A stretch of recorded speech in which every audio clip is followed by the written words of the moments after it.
Лионел Меси, кој е обвинет за затајување данок во Шпанија, уплати 10 милиони евра за даночни обврски од 2010 и 2011 година. Преустанува аргентинскиот напаѓач и неговиот татко Хорхе да ги исплатат обврските кон даночните власти за периодот за кој се обвинети од 2007 до 2009 година, кога затаиле 4 милиони евра. Адвокатите на Меси соопшти дека се спремни да се договорат со судот, иако тврдат дека се неосновани обвинувањата за даночна измама. Адвокатската фирма Хуарес Весијан соопшти дека аргентинецот ќе ги почитува шпанските закони. Меси и неговиот татко Хорхе ќе се појават пред судот по повод обвинението за затајување данок на 17 септември.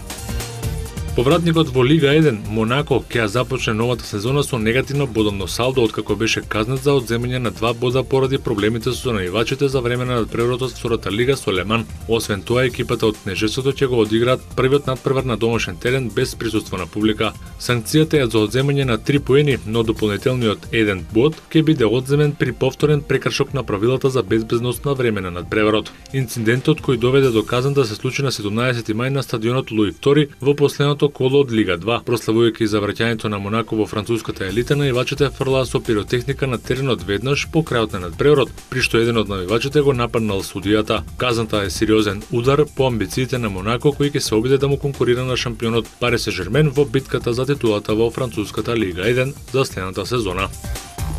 Пилотот на F1 тимот на Red Bull Марк Вебер ќе го напушти најбрзиот циркус на крајот на сезоната и ќе се придружи на новата спортска програма на Порше. Вебер мина 12 години во Формула 1, победи на 9 трки, а 2 пати заврши како трет во генералниот класман. Одлучи да почне нова епизода во својата кариера задоволенот на Порше и најверојатно ќе вози на 24 часа Леман следната година. Вебер додаде дека одвеј го чека новиот предизвик по времето поминато во Формула 1. Тој моментално се наоѓа на 5-то место во генералниот класман кај возачите во Формула шампионатот оваа сезона со купно 69 бода.